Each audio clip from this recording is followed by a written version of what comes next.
Wow, that is a lot of rain. You know, Vianey, we were talking, and Marianne talked about it too. Not a lot of people expecting this much rain. Yeah, and that's the thing, right? So during a typical rainy season, this should be normal for what we see, but we haven't seen something like this in quite some time. On an average rainy season, we get about 5 to 6 atmospheric rivers a year, but that varies. And of course, scientists are looking into why that varies from season to season, but I will say we do have more storms up ahead, so we have to take a look at the timing and how much rain we're going to see out of these systems to come. Right now, it's really nice and calm, 50 degrees. We're taking a good little break from the rain, 46 degrees right now in San Rafael, but our temperatures are also feeling a little bit cooler as well. So we've got 40s and 50s on the map right now. Palo Alto, 46 degrees. San Jose, 50 degrees, so not too cold out there, but it is about 6 degrees cooler right now in Santa Rosa. Now, the first thing that you're going to notice into the overnight early morning hours moving in is a little bit of that cloud cover early on.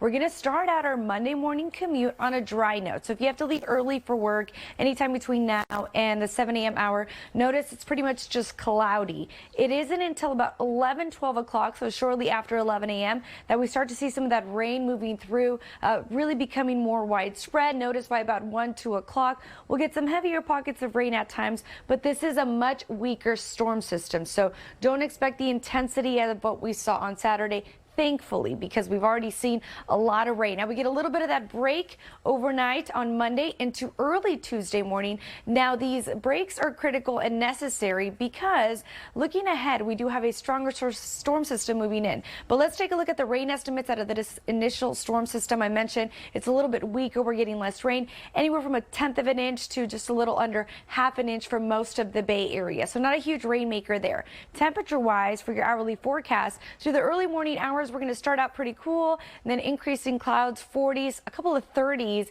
You'll feel the chill up to the North Bay and the wind sheltered valleys. Then we get the rain moving in around noon. Fast forward that time to about 3 o'clock. Notice our daytime highs maxing out only in the upper 40s and 50s. But here is what we're going to be really looking out for, and this is heading into the middle of the week.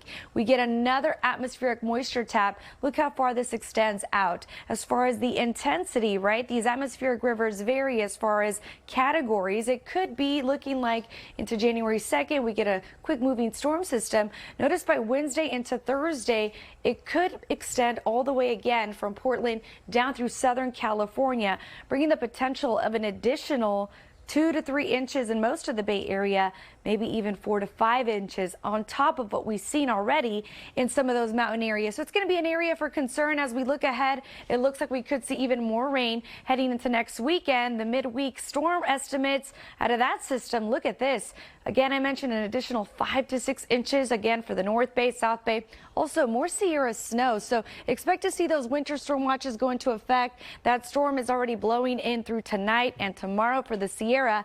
And I know folks are wondering about the drought. Well, 81% of the state of California remains either under severe, extreme, or exceptional drought. We could see some improvement coming out of the one that gets released this Thursday. Majority of our droughts actually get eliminated by atmospheric rivers, but we're going to need a lot more rain, of course, to get us out of this one. But it'll look good. Hopefully we'll see the update coming into the upcoming week. And on Wednesday, that's the big rainmaker right now.